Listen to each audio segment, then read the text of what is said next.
आपकी बात ठीक है, बड़े लोगों के तवक्कुआत है और हमारे जो वर्कर और सपोर्टर है शायद उनकी तवक्कुआत पे हम पूरा नहीं उतरते और उनके हमसे शिकवा रहता है कि खान साहब को बाहर अभी तक क्यों लोग नहीं लेके आए। द रीज़न बीइंग कि खान साहब को बिल्कुल बेसलेस केसेस में रखा गया है। लोग इस बात को कंज्यूम ही नहीं कर पा रहे कि Y should Khan sahab in jail in the first place, और ये बिल्कुल सही है।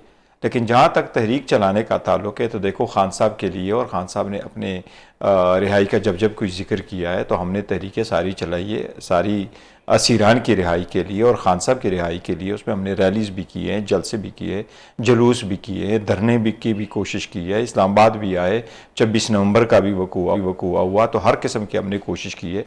अब आगे जो पोस्ट ईद हम जा रहे हैं, हम कोशिश कर रहे हैं कि इस मरतबा सारे जो पॉलिटिकल पार्टीज़ अपोजिशन में, पाकिस्तान में 175 पॉलिटिकल पार्टीज़ है, उसमें से सिर्फ 14 ऐसी पॉलिटिकल पार्टीज़ है जो पार्लियामेंट में हैं, 8 उन पॉलिटिकल पार्टीज़ में से गवर्नमेंट में हैं, बाकी अपोजिशन में हैं।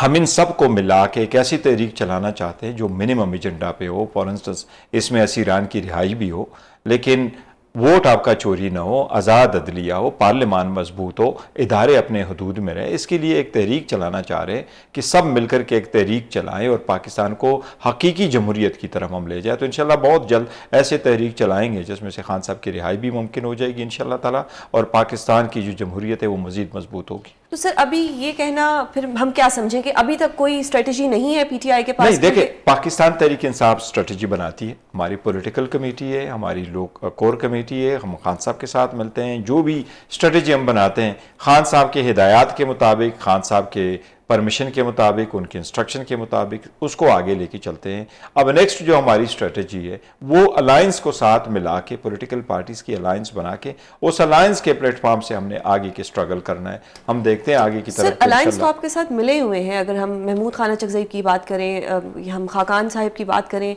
सब आपके साथ हैं। अभी वो जो है मौलाना साहिब, वो आपके साथ ऑन पेज नहीं आ रहे, तो क्या उनका इंतजार? उनके लिए नहीं, दो चीज़ें अलग अलग है। जहां तक अलायंस का ताल्लुक है, मौलाना साहब को हम ऑन बोर्ड लेना चाहते हैं। मौलाना साहब सबसे बड़ी पॉलिटिकल पार्टी है, मजहबी पार्टी है, और उनकी हुकूमत भी रही केपी में, और एक बड़े ज़ीरक सियासतदान है, इन मैटर्स को अच्छी तरह से जानते भी है। और हम चाहते हैं कि सारी पॉलिटिकल डिफरेंसेस ख़त्म हो और हम जो चीज़ें हम कंसिडर करना चाहते हैं उसके बगैर जमहूरियत चल नहीं सकती। फॉर इंस्टेंस, इन्फोर्स डिसअपियरेंसेस ना हो, आपका वोट कभी चोरी ना हो, आदलिया हमेशा के लिए आज़ाद हो, इदारे मजबूत हो, अपने हदूदों में रहे। तो मेरा ख्याल है कि इस पे हमारे साथ सारे एक पेज पे आ जाएंगे और हमारे साथ अनबोर्ड होंगे। जहाँ तक स्पेसिफिकली खान साहब की रिहाई का ताल्लुक है, देखिए इस वक्त खान साहब को सिर्फ एक मेजर केस है जिस पे उन्होंने जेल में रखा हुआ है, और वो है तोशा खान, जो अलकादर वाला केस हुआ। अलकादर में खान साहब का क्या रोल है?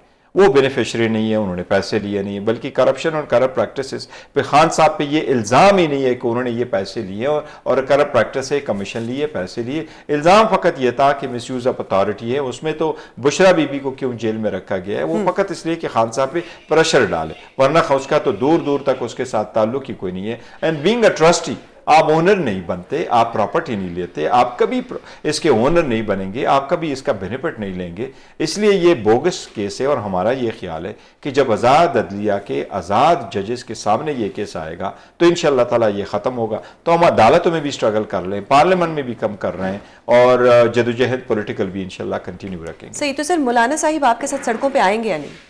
देखिए, सड़कों पे आना ना आना ये फैसला अभी अलायंस करेगी। अच्छा। अलायंस जब हमारा बनेगा तो ऑब्वियसली मौलाना साहब एक पॉलिटिकल वर्कर है, उन्होंने पहले भी तहरीकें चलाई हैं, वो सड़कों पे खुद आए हैं, उन्होंने धरने भी दिए, उन्होंने एहतजाज भी किए, उन्होंने लॉन्ग मार्च भी किए। पाकिस्तान तहरीक इंसाफ ने भी धरने दिए, लॉन्ग मार्च किए, एहतजाज किए, रैली निकाली है, सब कुछ हम करते रहे। देखिए, गुज़श्ता ऑलमोस्ट 2 साल से पाकिस्तान तहरीक इंसाफ एक बहुत सख्त वक्त से गुजर रही है। जिस तरीके से सारी पॉलिटिकल 175 पॉलिटिकल पार्टी में जिस तरीके से पीटीआई को आइसोलेट किया गया, और उसकी तरीके से आज तक, फॉर इंस्टेंस हमारा साल से ज़्यादा हो गया, हमारे इलेक्शन हुए हैं, हमें आज तक अपना सर्टिफिकेट नहीं हुआ। पीपल्स पार्टी को मिल जाता है, एनपी को मिल जाता है, पीएमएलएन को मिल जाता है, इवन जेयूआई को मिल जाता है, पर हमें अभी तक नहीं मिलता। तो इसलिए पाकिस्तान तहरीक इंसाफ को तो हर सूरत से आइसोलेट किया गया। खान साहब जेल के अंदर है, उनके सपोर्ट और वोट बेस बहुत ज़्यादा है। कोशिश हमारी ये है कि सिस्टम के रहते हुए हम कोई रिलीफ ले सके, और हर तरह से हमने कोशिश की, मुज़ाकरात की भी तरह चले गए। फॉर इंस्टेंस, खान साहब ने पहले ऐलान किया बात होनी चाहिए, फिर महमूद खान चकज़ई के ज़रिए से किया कि पॉलिटिकल पार्टी से बात भी होनी चाहिए। फिर 26 नवंबर के बाद खान साहब ने ऐलान किया कि नहीं, मैं कमेटी बनाता हूँ, उसके ज़रिए से बात होनी चाहिए।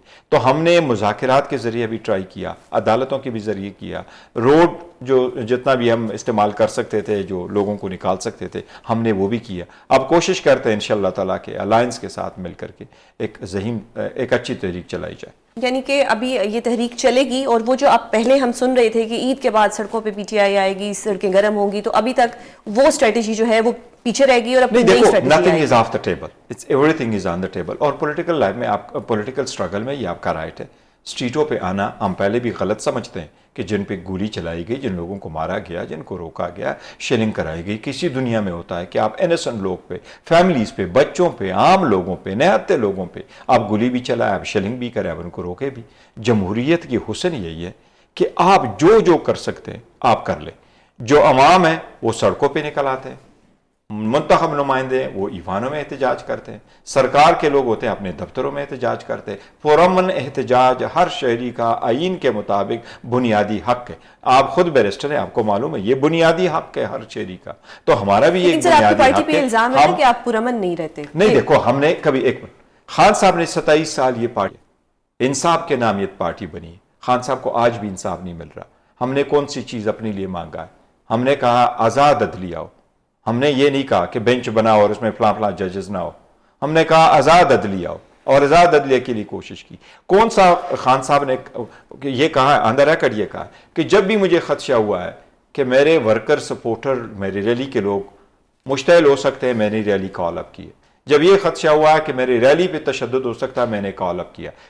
हमें जब कहा गया 22 अगस्त का कि जलसा न करे, ये हो सकता है, खान साहब ने उसको कॉल अप कराया। लेकिन 8 सितंबर को जलसा कर रहे हैं, फिर भी इजाज़त नहीं, सारे रास्ते बंद हैं। तो हम जलसा कर रहे हैं। पाकिस्तान तहरीक इंसाफ वाहिद पॉलिटिकल पार्टी है जिसके हर रैली में, जलसे में आपने देखा है, वहाँ औरतें, बच्चे, फैमिलीज, छोटे बड़े, कारोबारी, हर किस्म के लोग आए हुए थे। माजूर, वो पूरे एक रेल होता है हमारा, वो सारे लोग आते होते। आपने देखा किसी एक के साथ भी आपने नहीं देखा होगा वो कब मुश्तैल होते हैं, कब उन्होंने गोली चलाई, कब उन्होंने लोगों पे फायरिंग की। तो फैमिली लोग हैं सबसे ज्यादा। कब ने तो कभी एक गमला नहीं तोड़ा।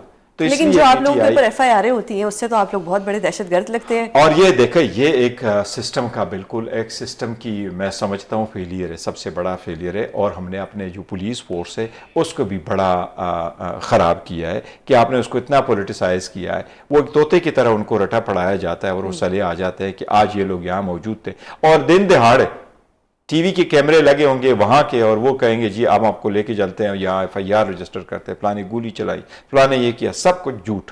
तो ऐसे झूठ पे मबनी सिस्टम कैसे चलेगा? सही सर। अब पार्टी के इंटरनल मामलात की अगर मैं बात करूं तो गंडापुर साहिब का तोपों का रुख एक तरफ मौलाना साहिब की तरफ था। अब हमने देखा कि वो अपनी ही पार्टी के लोगों को क्रिटिसाइज कर रहे हैं, जिसमें शहराम तरक़ई, असद कैसर और आतिफ खान पर उन्होंने कुछ रिसेंटली इल्जाम जो है वो आयद किए हैं।